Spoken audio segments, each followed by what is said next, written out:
Yeah, so I appreciate, the time of day it is and where we are sort of in the course of the event. So I'm going to really try and take seriously Harold's sort of initial suggestion to assume sort of zero knowledge but infinite intelligence, I suppose. And so I'm going to try and make things as sort of simple or as clear as they can be. I have to admit, I only understand what it's like to occupy one of those perspectives, but I'm going to do my best. So, yeah, so in the broadest possible sense, really, what am I in the way? What I'm looking to do, what I'm interested in doing today is just a bit of history of philosophy alongside some philosophy of physics, right? And I want to, and what I want to show is that I want to show how studying the two in conjunction can sort of be reciprocally illuminating, right, for both. And in particular, I want to look at QBism, or quantum Bayesianism, represented here by the views sort of two most committed progenitors, Chris Fuchs and Rüdiger Schack. I want to look at their uptake of ideas from the 20th century French phenomenologist, Maurice Merleau-Ponty. And I want to look at Merleau-Ponty's philosophical relationship to the 19th century German idealist, G.W.F. Hegel. And I want to do all of these things together because I think doing so allows us to generate a couple of interesting insights. So in the first instance, it gives me the opportunity to try and elucidate a little bit the explanatory relationship between phenomenology and QBism.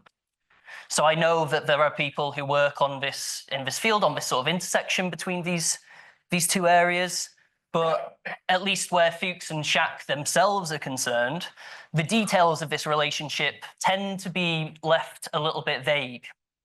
So they tend to gesture towards comparisons or overlaps without really spelling out the details of these analogies in any precise way. Besides, that is, I suppose, outlining certain sites, points at which these analogies might take place, right? So Wigner's friend thought experiment is one of them. That's going to be a focus of this talk, and the general project of finding an ontology for QBism as well. So that's the first sort of contribution. The second concerns the relationship between Hegel and Merleau-Ponty. So I'm not going to spend too much time focused on this claim or concern because it's more of a purely sort of history of philosophy concern. That's not really what this is all about.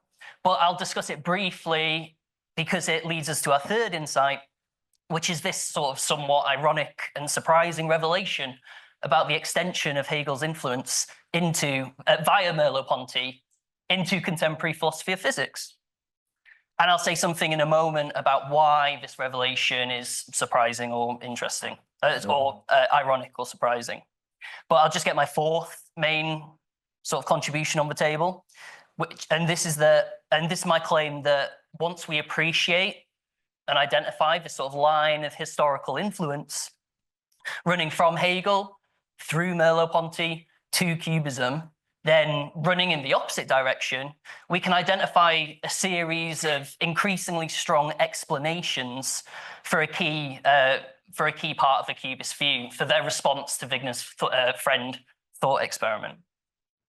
So to anticipate, the basic idea is going to be that the QBist thinks that positing what we're going to call and learn about is mutually recognitive relationships between the users of quantum theory. They think that positing these relationships is just part of a coherent story that they can tell that resolves various issues in quantum interpretation. For a phenomenologist like Merleau-Ponty, these mutually recognitive relations are implicated in the basic structure of experience. And as we'll see for Hegel, these relations obtain as a matter of logical necessity. So yeah, as you can tell, this is more of a philosophy project than a sort of physics project. And I'm only going to be talking about the physics directly insofar as I won't be really talking about it directly. I'll be talking about it insofar as I talk about how the QBists talk about it. And yeah, so the background here really is, my background's in philosophy more generally, the philosophy of science more generally. And I'm using this project as a kind of way to introduce myself a bit more to these foundational issues.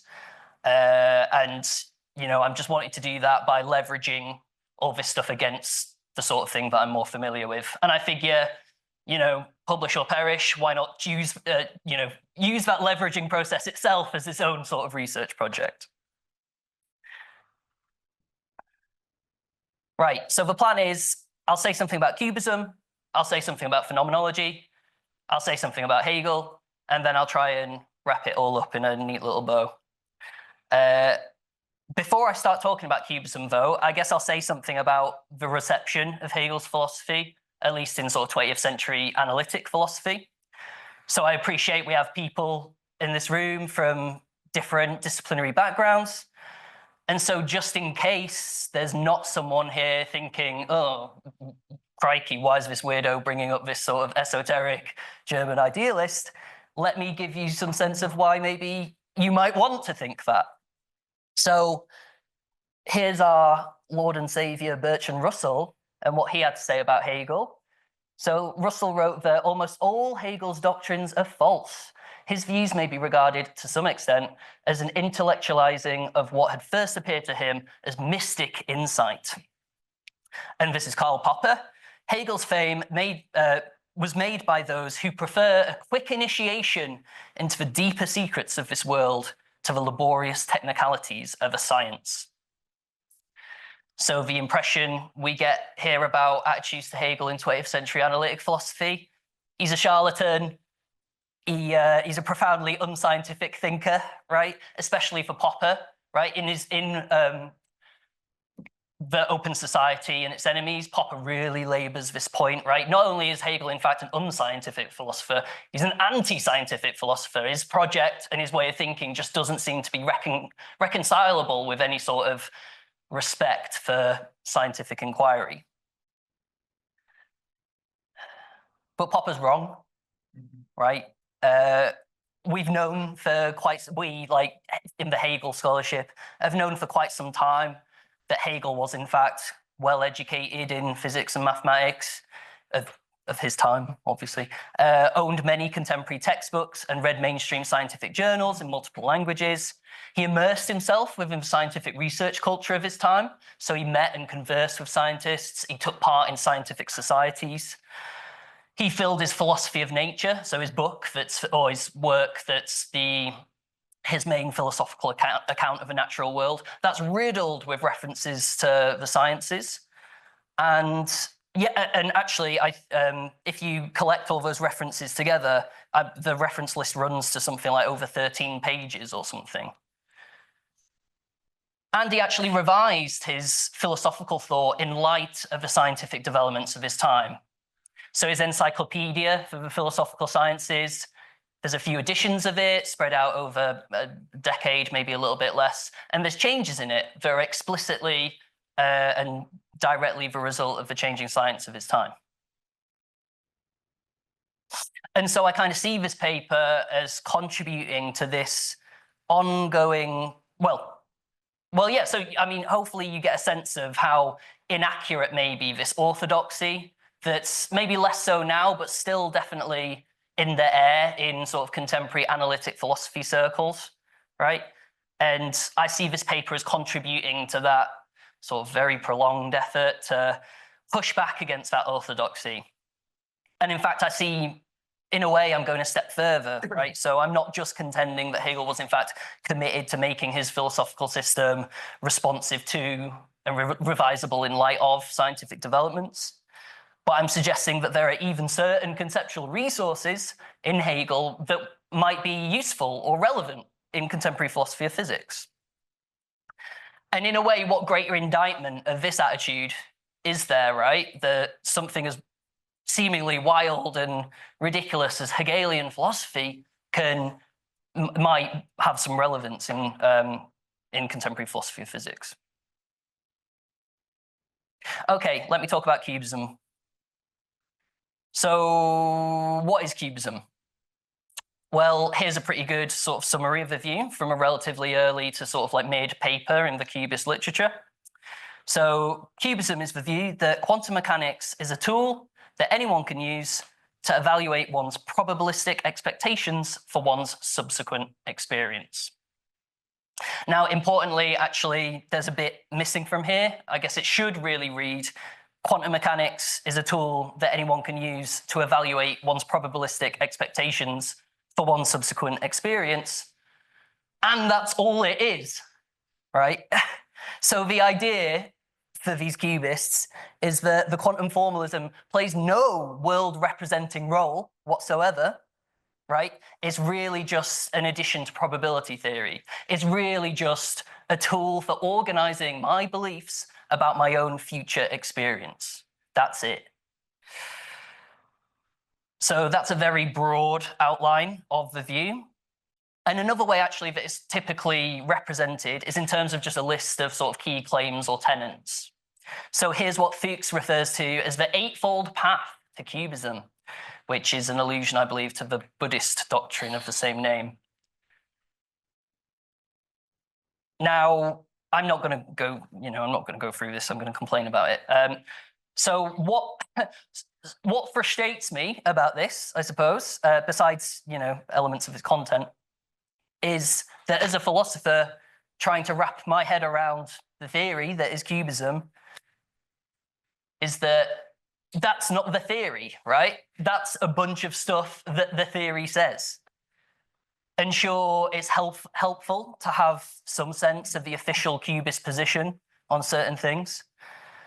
But I also want some sense of the explanatory structure of the philosophical position.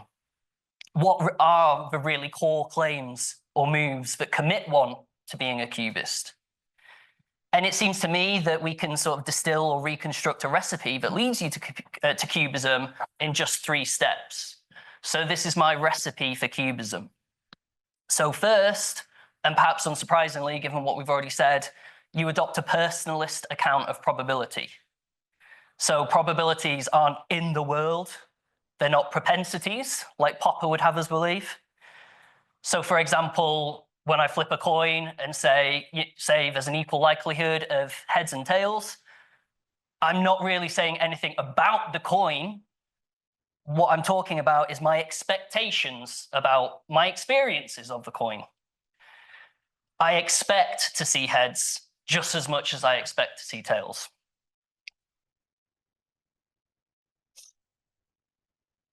But adopting this personalist account of probability isn't sufficient for QBism. So it's not enough for us, if we want to be QBists, if you would ever want to be a QBist, it's not enough for us to claim that the probabilistic output of quantum mechanics ought to be understood in this personalist or subjective way. We also need to claim that this probabilistic output, in a sense, exhausts the content of the theory. And so it's for this reason that QBists also want to reinterpret the mathematics describing the quantum state. And they claim that the quantum state really is just a further encoding of one's personal judgments. As Fuchs claims, and I take it that this is a reasonably provocative statement, there is no mathematical fact embedded in a quantum state that is not embedded in an appropriately chosen set of probabilities. So I'm going to come back to this claim in a second, and I'll focus on it for a little bit. But it seems like there's a third and final move to sort of complete the QBist recipe or picture. And that's to make the Born rule the central organizing principle of a formalism. QBists love the Born rule. So the idea here is that you have this picture of quantum mechanics that's entirely probabilistic, or at least is just about my personal judgments, about my own experience. And then once you have that, you can place the Born rule as the really important thing that's sort of front and center, and that's the organizing principle for how you ought to arrange your beliefs about your subsequent experience. And this is in contrast to, a traditional way of thinking about the Born rule, I suppose, in that you have a quantum state that's like the meat or the interesting information, and the Born rule is just something that, you process and get a bit of other information out of. And it looks like there's some technical project going on in QBism, right? There seems to be some attempt to rewrite the Born rule or rephrase it or rearticulate it in a way that's kind of more appealing to them and more sort of transparently reflective of their view. I'm not going to focus on that because I don't really understand how that's working. But if you do, I'd love to hear it. Okay, so that's a way that I think we can quite helpfully sort of distill and clarify what QBism is. And once we've done this, we can begin to think about the relative strengths and, and weak points of the position. And to return to the second step, it does seem like the second step is really weak, or at least quite a contentious point for the view. Why? Well, because the case for reinterpreting the quantum state in this way, right, or to make this case, the qubist needs to depend on these mathematical entities called SIC POVMs, or symmetric informationally complete measurements. And this is a notion borrowed from quantum information theory.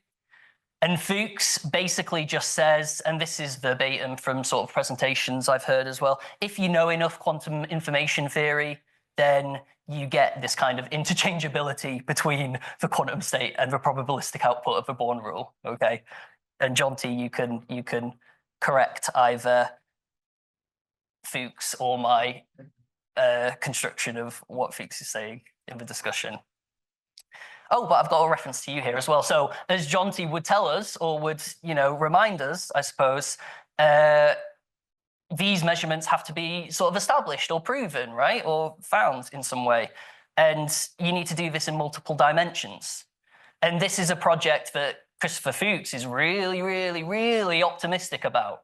So he writes that 6 have yet to be proven to exist in all finite dimensions D, but they are widely believed to exist without exception. Now, I'm a philosopher. I don't really have my finger on the pulse of quantum information theory circles, but something I'm excited about this event is to try and get some sense as to the degree to which maybe Fuchs might be overselling his position here. Is there good reason to be this optimistic about that technical project? We can talk about that in the discussion.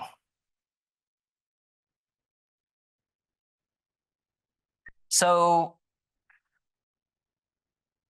we've got this way of parsing what QBism is that I think is fairly illuminating. And I think one of the good things about it is that it foregrounds this fairly sort of contentious component of the view, or at least this respect in which it depends on a pretty sizable bet about the state of future physics. And actually, this sort of SIC stuff typically doesn't feature at all prominently in the QBist literature. And in some of the key papers, it just isn't mentioned at all.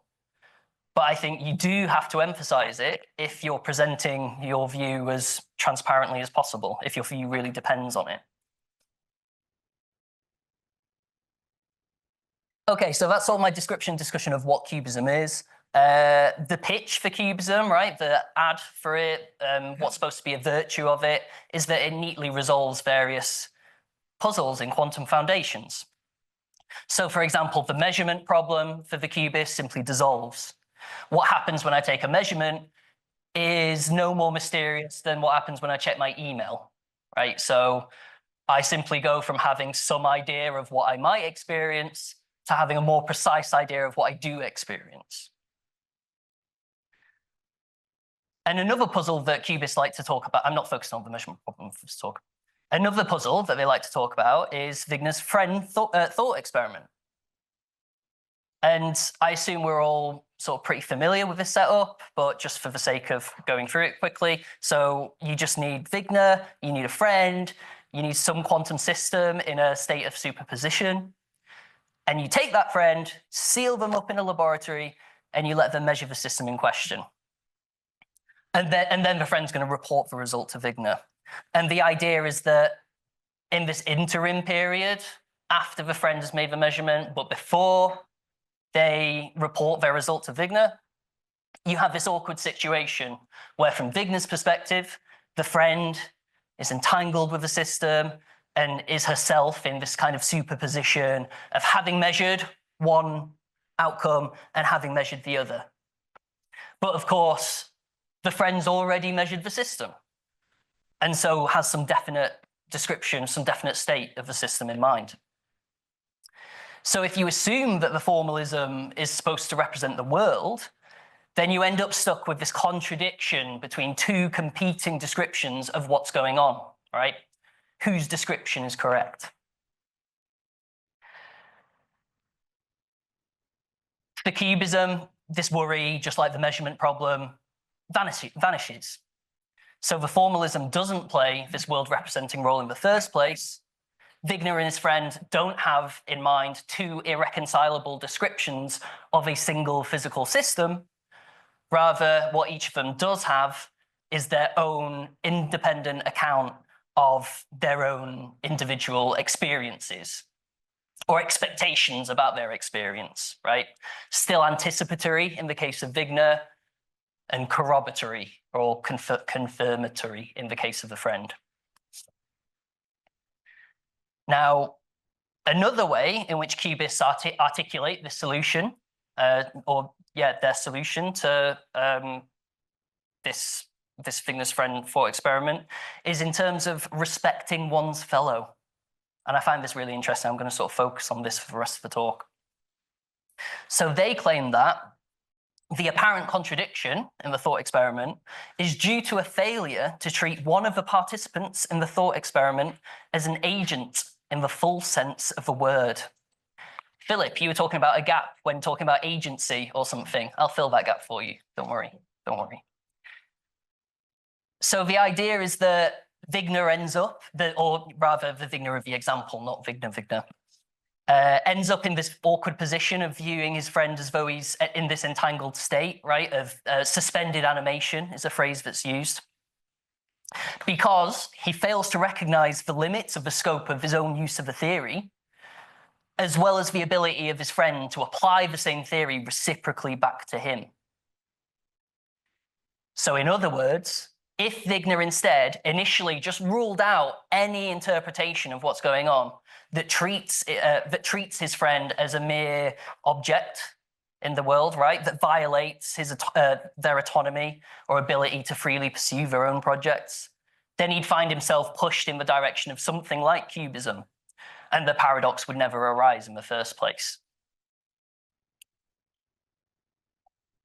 So what's really interesting here, to my mind, and what I think is made really, really explicit in Schacht's contribution to Harald and Philip Berghofer's recent sort of edited collection on phenomenology and QBism, is that we seem to be getting here something like an underlying metaphysical principle, like an underlying inviolable metaphysical principle that says, respect your fellow, don't violate your friend's autonomy.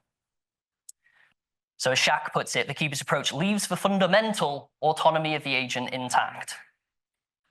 There's this underlying belief in the fundamental autonomy of all agents, and that belief, it seems, just constrains one's approach to interpreting quantum mechanics in a certain way. That seems to be something that's going on underneath this respecting one's fellow articulation of their response. But you might reasonably ask, why? Right? Why should I subscribe to this sort of metaphysical principle in the first place? Surely we need some account of intersubjectivity that informs and sort of backs up and justifies this principle. And in fact, that would be really good for the QBist view more generally, right? So not only would we have this kind of putatively neat, coherent story that resolves and reconciles all these interpretive puzzles, but we'd also have some independent justification for that story, or at least some key elements of it. And so this is where the QBist can and does turn to something like the phenomenological tradition of 20th century German and French philosophy. So let's talk about phenomenology now. So, and again, I'm trying to sort of keep things as sort of rudimentary as possible. So broadly speaking, phenomenology is a philosophical tradition that's concerned with locating the appropriate foundation for knowledge. That's not particularly distinctive. That's a very classic sort of philosophical concern. but it's their sort of response to this classical philosophical concern that renders them distinctive. So they think that this foundation is experience, but experience here is to be understood in a much more immediate way than your run-of-the-mill sort of empiricist. And we actually saw yesterday with Daniele's talk that an example of the kind of immediate quality of experience they're interested in describing, right, with the walking around the table and looking at the different perspectives of the table.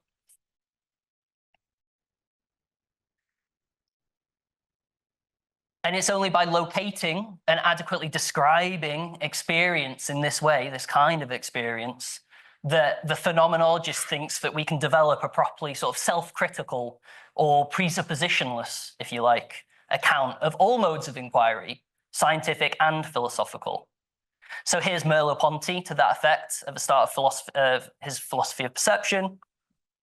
All my knowledge of the world, even my scientific knowledge, is gained from my own particular point of view. The whole universe of science is built upon the world as directly experienced.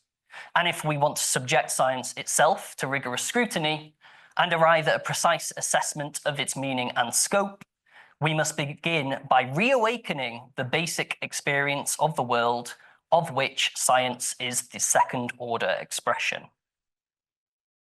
And that seems to me to be a pretty nice mission statement for phenomenology. If that seems a bit sort of wordy or nebulous, it's a long passage, I know. Or if we're wondering just how it is we're supposed to go about reawakening this basic experience, then here's a simpler account of what the phenomenologist thinks we should be up to. So it's the task of the phenomenologist to describe phenomena in the broadest sense as whatever appears in the manner in which it appears. Again, this sort of like raw immediacy of the description.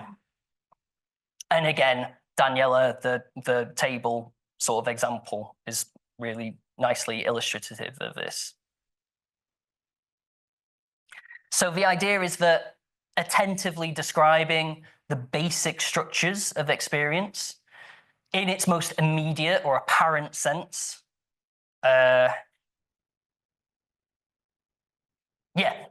that's just what the idea of what they want to do. They want to sort of like attentively describe the most basic structures of experience as it appears in this way, what appears in the manner in which it appears. Okay, so that's what phenomenology is, or a stab at it. But how does phenomenology help the QBist? How does a phenomenological approach back up the QBist claim that we should respect this basic metaphysical principle about the inviolability of an agent's autonomy? How, in other words, does phenomenology give us an account of intersubjectivity? And from what I can sort of tell and sort of extract in a quite reasonably sort of simple and broad way, is that there are sort of two basic approaches here. One that we can call negative, the other positive. And the negative account just claims that once you adopt the phenomenological stance, then you just don't have the conceptual resources to get any concerns about solipsism or other minds off of the ground. So, for example, how do you go about becoming a solipsist or problematizing the existence of other minds? Well, you understand yourself as a mind or a subject or something that's kind of locked up in a body who receives sense data from some unknowable source, and so on. And so the move here is, what seems to be happening is that, or what seems to happen in cases like this is that, yeah, there's a conceptualization of what I am as this subject or mind or consciousness that's locked up in a body in such a way that you get these, that you introduce these problematic gaps between, that need to be explained, right? Gaps between myself and the external world, and then between myself and other agents or other minds. And I think potentially the language of other minds contributes, in a sense, to how sort of entrenched this problem and discussion around this problem has been. So the phenomenologist just sort of denies that you can do any of that. So all of this involves a kind of illegitimate rendering of experience using conceptual resources that aren't themselves licensed by experience. Experience doesn't, right? It doesn't seem like, it doesn't feel like I'm a consciousness locked away in a body and I'm receiving abstract packets of sense data or something like that, right? It feels like I'm in the world and I'm experiencing a world, and that world involves other agents. So as Merleau-Ponty says, the perspective on the other is open to me from the moment I define him as and myself as conducts at work in the world. So it's not so much the case that the phenomenologist produces some really good explanation that bridges this gulf between me and the world and between me and other agents. The idea is just that the presumption that there's this gap that needs to be explained in the first place is illegitimate. So that's the more negative account or critical account. If we want to say something more positive, we can find some stuff in the later Merleau-Ponty that sort of seems a bit more positive. So the idea here is that, oh no, I'll just read it. So this is from The Visible and the Invisible. Merleau-Ponty says that he who looks must not himself be foreign to the world that he looks at. As soon as I see, it is necessary that the vision be doubled with a complementary vision or with another vision, myself seen from without, such as another would see me, installed in the midst of the visible, occupied in considering it from a certain spot. So I guess the idea here is that in order to perceive and to practically engage with the world, I have to be part of that world, and I myself have to be perceivable and practically engageable, so to speak.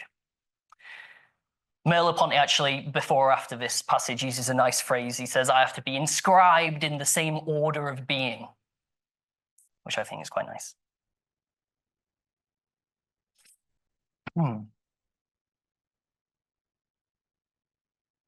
And so the claim is that I should think that I'm in contact with an external world, and I should readily acknowledge other agents like me because, first of all, we lack any legitimate conceptual resources for not doing so.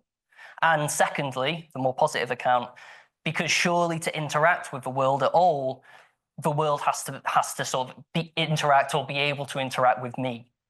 I have to be available to public scrutiny in some way.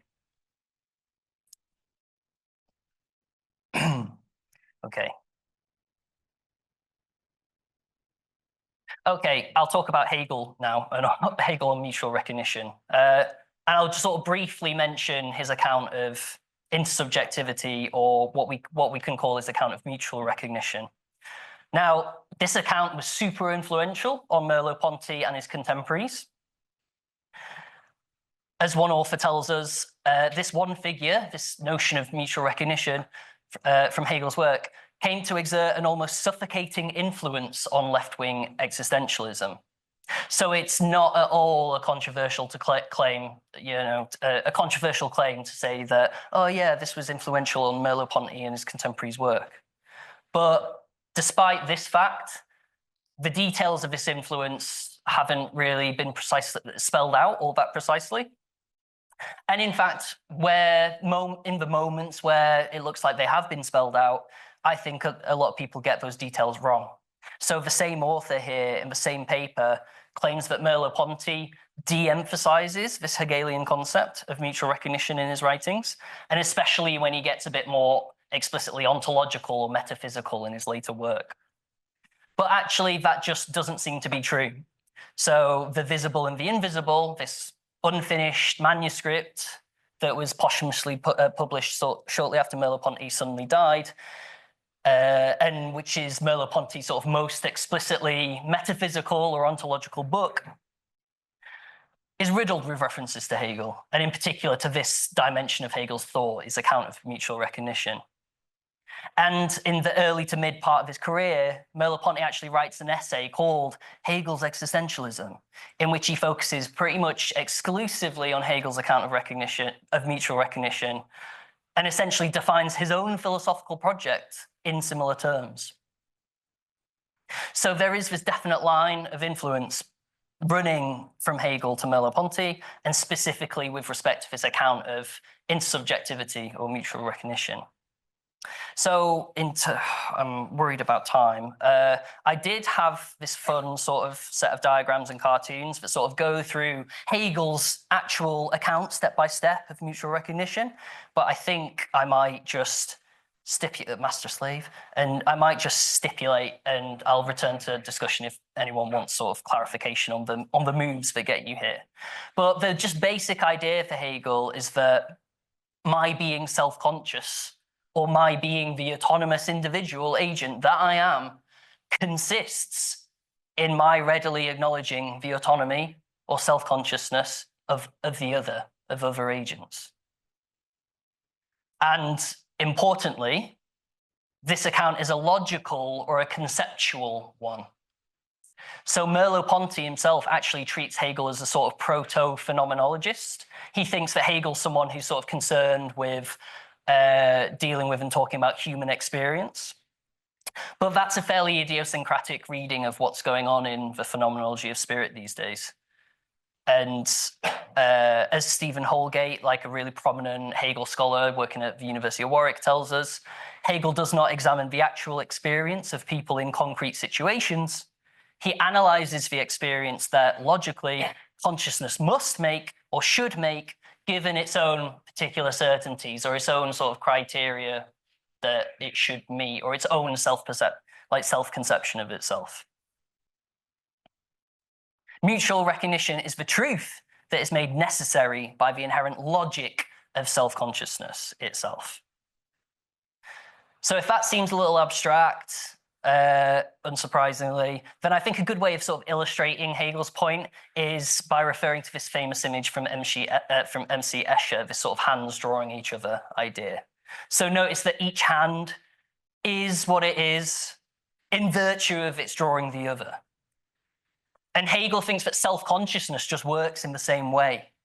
So recognizing other self-consciousnesses is constitutive of my being a self-conscious autonomous agent. Right, I'll try and sort of tie this all together now.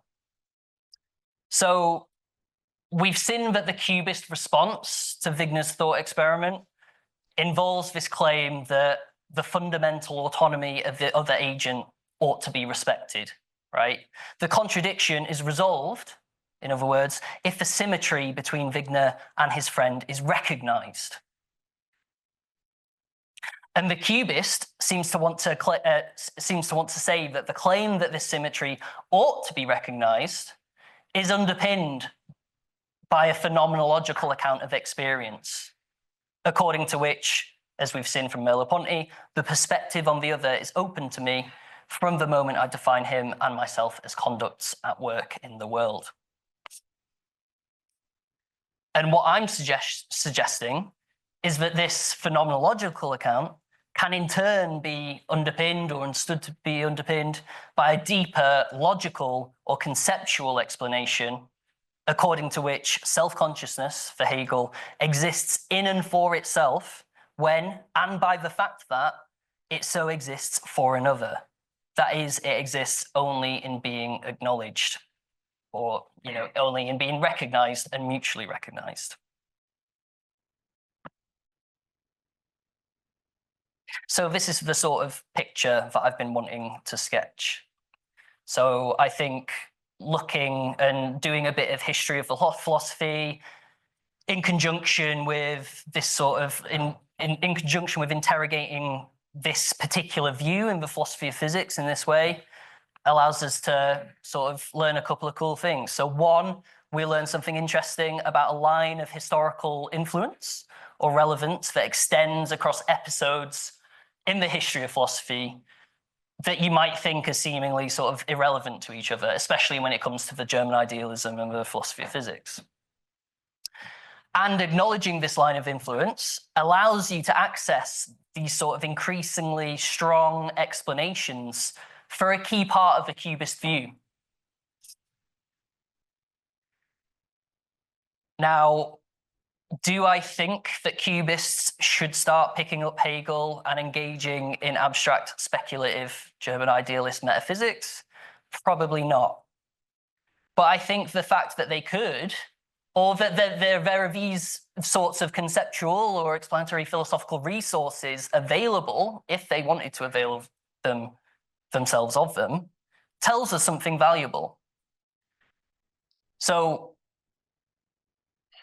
QBism, especially in the circles at like Oxford, where I'm working, is often very, very quickly dismissed as an account that's just really weird and really radical and really strange, and what on earth are you talking about?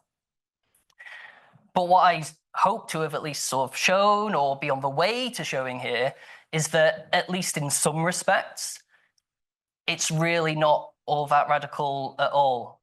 So in fact, it's part of this quite rich philosophical pedigree going back a couple of hundred years. And so there's some fair degree of precedent behind at least some of the QBist claims.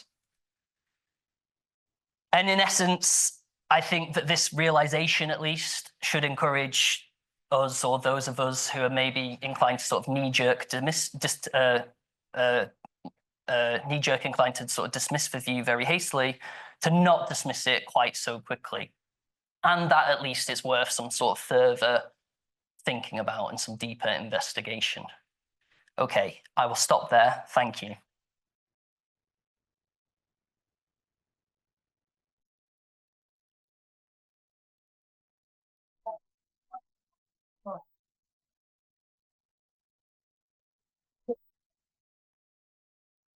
Not much time. Yeah. Go I'm ahead. just going to retrieve my water. This is mine. All right. I don't want to sidetrack this off the bat, but You want to? I don't want to sidetrack this off the bat. So, but maybe as a parenthesis, I work in research about artificial consciousness, as I've talked to some people here about. If my artificial consciousness would then recognize its human user as a self-consciousness while behaving with high enough fidelity as a simulation of consciousness, would that mean, according to Hegel, that it becomes a true self-consciousness? Taking part in that escheristic two hands drawing each other. Yeah. I don't know. Interesting. This.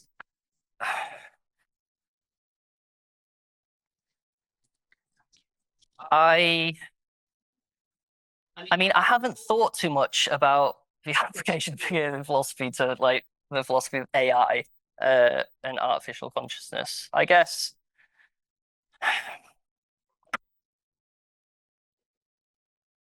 I don't know, without wanting to sort of, pin my flag to the mast sort of prematurely without having too much of an opportunity to think about it. I mean, so one way to go is, yeah, if it walks like self-consciousness and talks like self-consciousness, it qualifies as self-consciousness or whatever, right? I suspect that given, the whole mess and sort of interconnected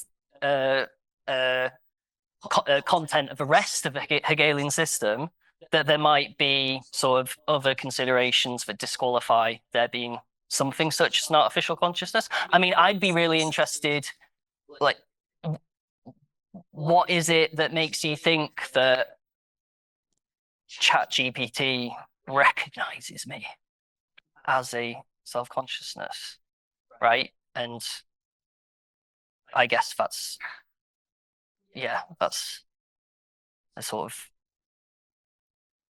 question that I have no idea. I would hope you might have some idea of how to answer or something. Yeah, so naturally I'm working a lot about the question, how do we create a simulation of a consciousness so that the human user appreciates it? It's a high fidelity simulation of a consciousness, but this turns it all around. Like, how do we also allow the AI or the AC, artificial consciousness, recognize the human as a consciousness or a self-consciousness? Yeah.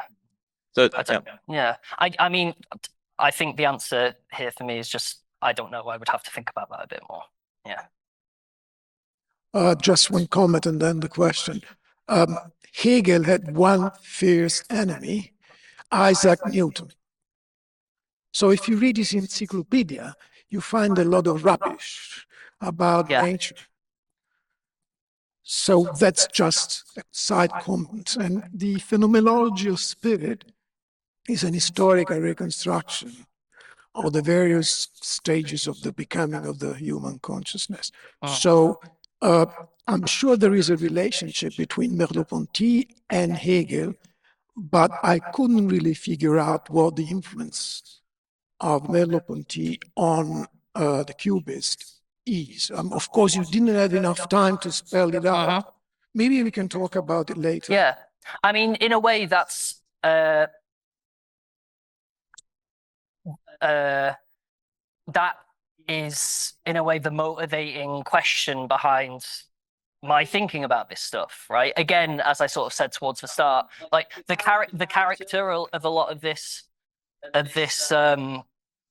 kind of gesturing towards Merleau-Ponty or phenomenology by the kind of central hardcore cubists is very sort of just, oh yeah, I've got this view. Also, look at phenomenology. That seems similar, and that's just insufficiently precise. And in what way, what kind of philosophical leverage or understanding are you trying to get out of this comparison or analogy? And that's something that I'm interested in fleshing out a bit. Something I claim here is that, I guess, with respect to their response to the Wigner's friend thought experiment, they're appealing to something that is explaining or lending a kind of justification to their response or to the component of the view that they rely on.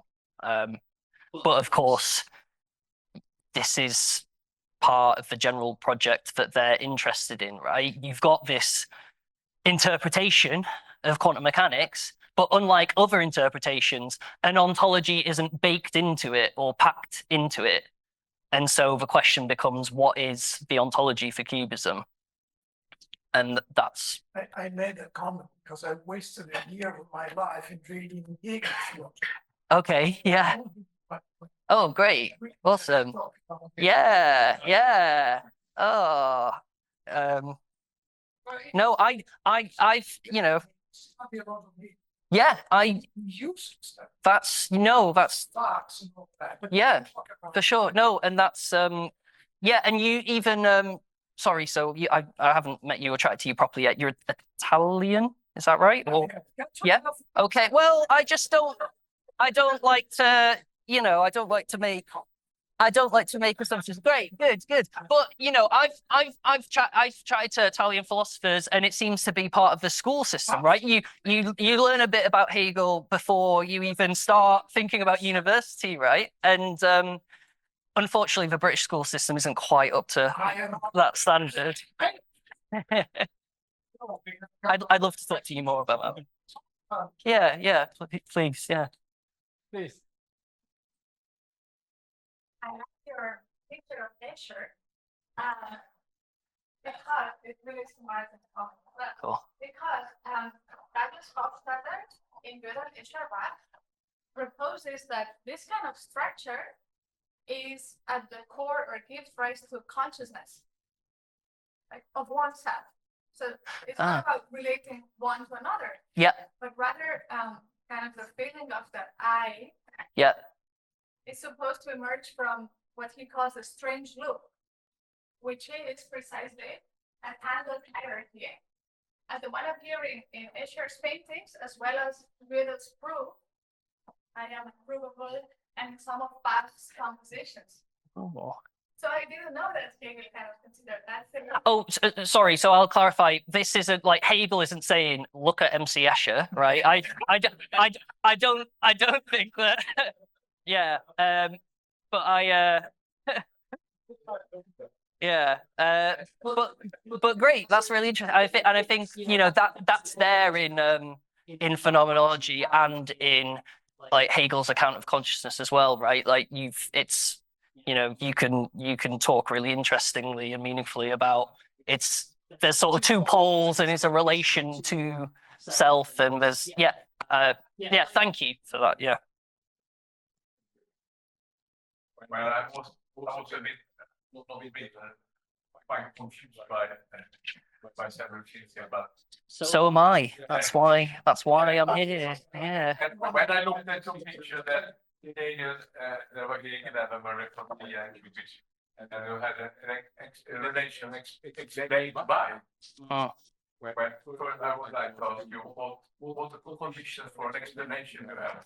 It seems to me that you put reversal errors and it will make all the same for me. What explains what? That's what I wonder about.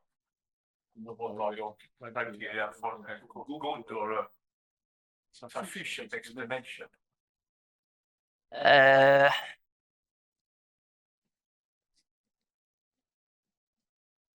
I suppose. I mean, yeah, that's a good question. I'm thinking I'm just using sort of explanation in quite, I guess, a broad sense here to mean that I don't know. This is a picture of the way the world or the way that experience must be in order for that to be the case. And this is a picture of what the logical or conceptual structure of self-consciousness itself must be in order for that to be the case. So, yeah. I mean, yeah, I mean that account of that sort of must or necessity will vary and change across the thinkers that are sort of plotted here, right? For Hegel, it's like as necessary as you can get, right? And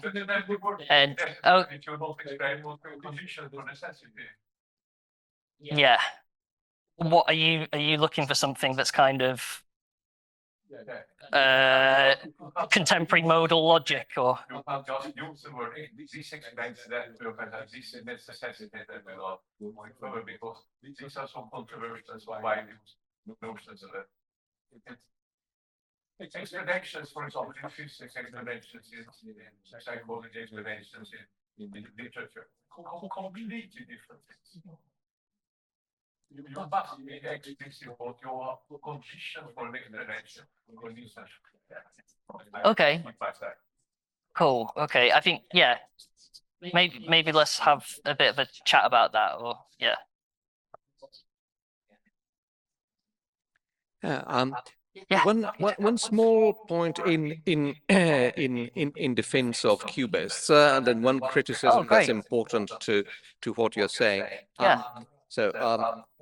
The Sikh POVMs, I mean, Chris likes them a lot and he's very excited, but they're not crucial to the QBist project. Quantum states, you can think of it as a catalog of probabilities for results of all possible measurements, and whether or not those measurements include, whether Sikh POVMs exist and are part of those measurements.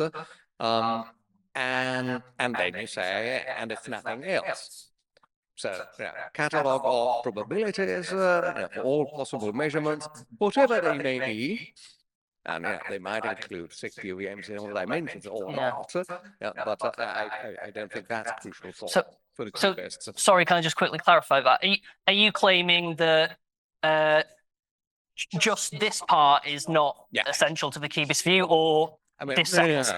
Okay, but more specific. State is crucial, but right. So, so you're saying the mathematical claim that POVMs exist in all dimensions. Okay. Is crucial. So you're saying there's a way for the QBist to sort of get this reinterpretation of what the quantum state is without relying on Sikh POVM. To say that the quantum state is just a catalog of probabilities for results of all possible measurements. Whatever those measurements may be. Okay. Great. But also the criticism, I think, is I think Cubists delude themselves that in the witness-friend situation they are taking the agent, they are taking the friend seriously as an agent. Yeah, because it's the simple case, Yeah. in which I say Wigner hasn't asked his friend yet, what they've seen. Yeah. That is unproblematic. Yeah, but Wigner can quantum erase, the result of the friend's measurements. Yeah, I mean, I mean, you're not taking seriously, what your friend's result is. You're quantum erasing it, and I just don't Okay, understand that seems to how be they the opposite can of what they're. Yes, I Okay, can't destroy understand the friend. how they Yeah. can claim that. Okay. So I know that in this respecting one's fellow paper, this 2022 paper, that they do explicitly cite some more sophisticated versions of the Wigner's friend thought experiment. I don't know if those sophisticated versions are the same ones that you're referring to. That's something maybe. Is who? Sorry. The private ready ones, and then the extension of that would be more like Harald and things like that, right? Those are the ones you're talking about. Great. Sorry, I- not even that. Just in a sort of standard witness friend. Wigner can just measure observable with the superposed state of the friend as an negative state. Yeah. That's an interference experiment on the friend, and then that corresponds to Wigner's results, and that's incompatible with the thinking of the friend as having had a result. So sorry, is this a claim about the QBist response to the experiment, or just about the options open, the potential options open in response to the experiment? It's a claim about if they look at all aspects of the experiment. Okay. I think that belies their claim that Yeah. they're taking this Okay. seriously in the nature. Okay, great. I'll get some references off you for that, so I can chase that out. So I have three more questions, but we're already a little bit over time. So I would appreciate short questions. Yeah, I have a question about Wigner friends and in QBism. Suppose you consider the Wigner correlating with the joint system of his friend and the system, the measure system, before Wigner asks his friend what the result was. Okay. My question is this: you said that in the QBist approach, the state encodes the experience of a subject. So, what is the experience of the subject in the case in which Wigner, as a quantum system, correlates without asking still the result of the measurement? So I mean, the quantum state for the QBist encodes information about the user of the theory's beliefs about their experience or their judgments about their experience, not the experience itself. Is that relevant to the construction of the question? No, because my guess was that Okay. Interpretation like this applies well in a non-superposition state. But it is not very clear to me what it means in the case of the superposition state, in which there is entanglement between the subject and assist. Okay, right. Yeah, I haven't really thought too much about those scenarios. I don't know. Is that something that's sort of part of or included in these sort of extended cases that John Team? deepest friend under the system. Exactly. You know, Exactly. what you said applies. The state associated with Wiener in cultural, he expects to see when he does experiments on this friend of the system. Not further. So it's just a mathematical unfolding of his future beliefs. Okay. Yeah. All right. Thank you, George, for a very scintillating presentation. My question is a bit more of a general one, but I'll keep it brief. Just so you've got this slide about the relationship between phenomenology and QBism being a sort of explanatory relationship. But is that all there is to that relationship? I was just wondering if perhaps you could talk a bit more about this relationship and what you think the relationship is between phenomenology and QBism. As in, so I mean, what other sort of options or contours for that relationship are on the table for you? Yeah, is it just an explanatory relationship, or is there more to this relationship than simply explanation? Yeah, sorry. So I'm asking you, what more do you think there might be? Do you have something in particular in mind? No, not particularly. I was interested if you did. Oh, I mean, okay. if not, that's also a valid Yeah. answer too. I mean, I guess that's just still an outstanding question that requires investigation. I mean, I don't, in terms, like, I'm still sort of like trying to track properly what you're asking. Like, biographically, I don't know if, you know, Chris Fuchs read a bit of phenomenology and that features in a causal story that resulted in the QBist interpretation or something. I don't know if that's necessarily true. That'll be true for things like John Wheeler and stuff like that, probably. Yeah. Oh, yeah. Sorry, I thought I'd made that like reasonably clear. Yeah. So like the sort of phenomenological ontology that's outlined by people like the late Merleau-Ponty and I guess, you know, other sort of phenomenologists is a candidate for their view of what the world is, right? Because the common knee-jerk like response to the interpretation is, that's just instrumentalism, or no, that's just solipsism or something. And they want to say, no, like we're not denying that there's a world, we're denying that the quantum formalism plays a sort of direct directly represents the world. But then the question becomes, what on earth is that world supposed to look like then? And phenomenology is one of the places that QBists are turning to an answer. It just, at the moment, just so happens to be one of the more sort of one of the places that they more consistently turn. I think other prospects have been scouted out, like things like certain forms of pragmatism or other views that I'm much less familiar with. Yeah. Right. Again, very good talk. Final question. I was just wondering if you could go back to the very final Hegel quote that you have from Phenomenology of Spirit. I just wanted to check that I understood it right, because it feels a bit weird. Basically, does it? Maybe I've been spending too much time with experimentalists, but imagine this really slightly horrid scenario of like, we take a kid just as it's born, we raise it in a box or a room or something where it never encounters any other self-conscious beings whatsoever. You know, we can look at it through, one-way mirrors and things like that.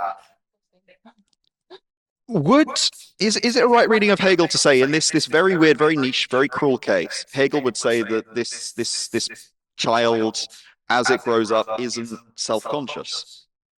No, I don't think that would be the claim or the interpretation. Okay. So I'm glad you bring this up. So I was going to make a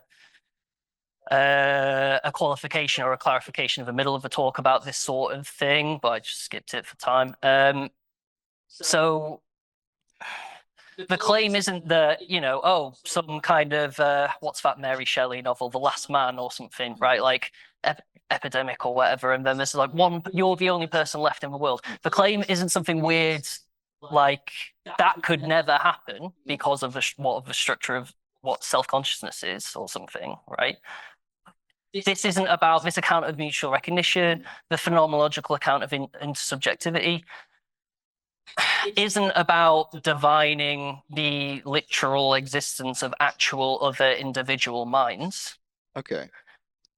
It's about a kind of, it's about these figures are sort of claiming to identify or describe certain ineliminable structural features of experience or of the nature of self-consciousness. It's sort of predisposed to to be able to recognize kind of, itself in. there's a kind of like, I don't know, yeah, like readiness, or I don't know, because it's not quite a potentiality either or something. It's just a structural feature of what it is to be self-conscious. But that doesn't mean that, you know, it's a structural feature of my existence that you must exist. Yeah.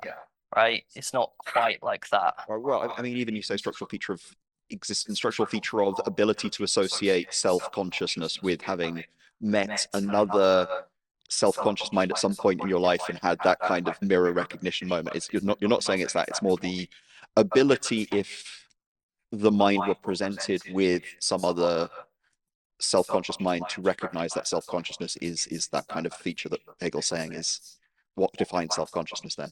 I suppose so, yeah. Okay. It's not dissimilar to the ability to, I mean, so self-consciousness itself, right, is in my relationship to myself. It's on these sorts of views. It's an like abstraction or transcending of myself by myself or something like that, right? I can kind of go to a second order level and sort of intellectually or abstractly conceive of myself from above, so to speak. And it's like that, right?